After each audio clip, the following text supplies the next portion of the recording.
Good morning! Ngayon lang pala ulit ako nakapag-voice over. Samahan niyo kami sa ganap namin sa araw na ito. Yan pala ang bunso kong anak, si Jibril. Magtatapos na pala siya ngayon ng elementarya. At andito din si Kuya Michael. So madalas niyo yan siya nakikita sa mga ina-upload ko na video. At syempre kasama namin si Mister. Hindi pwedeng wala si ama niya. At habang naglalakad nga kami, maya-maya napapalingon kami kasi may tumatawag kay Kuya Michael. At meron ngang isa nagbiro sa kanya saan daw ang takbo niya ngayon. At ako nga yung sumagot, sabi ko patatakbuhin ko siya pauwi mamaya sa bahay kasi mahal yung gasolina ngayon. Tingnan nyo nga naman si ama niya tsaka si Kuya Michael magkasing tangkad na ngayon. Kay bilis talaga ng panahon. Yung dating panganay ko na umiiyak pag hindi ako makita, ngayon sobrang laki na. At lalo na yung aming bunso na baby pa talaga noon pero ngayon nagbibinata na din.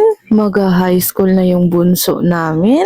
Parang kailan lang talaga na baby pa sila noon. Ngayon malalaki na. Maiyak-iyak na nga ako dyan. Di pa nga nag-uumpisa. Nag-i-emote na ako. Pinipigilan ko lang talaga. Matuloy yung luha ko nito. Lumabas pala saglit si Mister at pagbalik niya may bit-bit na siyang bouquet para kay Jibril. Kaya ko naman talaga gumawa niyan pero wala na kasi akong time para gumawa kaya bumili na lang talaga kami. Untungan Jibril C.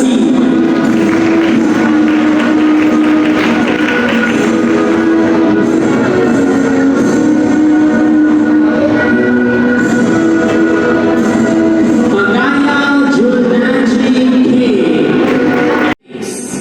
Herosa Pianela T. Untungan Jibril C. At nung tinawag na nga ang pangalan ni Jibril, ayan, hindi ko na mapigilan. Sobrang proud na proud ako sa iyo na, pati si amo mo. Buti na lang kung nabidyohan niya pa ito. Nung ako kasi ang nag-aaral noon, hindi naman daw na-experience ng mama ko sa akin.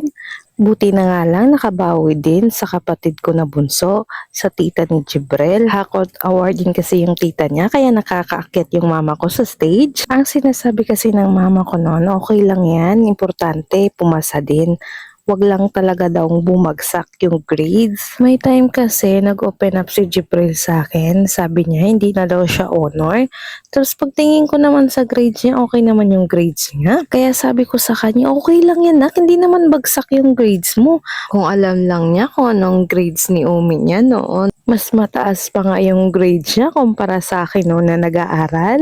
Okay lang yan, huwag ka lang bumagsak. Pwede ka naman ding bumawi ulit. May medalya man o wala. Proud na proud kami ni Ama sa inyo. Nagpapasalamat kami sa iyo, Jibril, kasi sinuklian mo ang pagod ni Ama nyo. Wala naman kaming ibang hangad kundi makapagtapos lang kayo ng pag-aaral.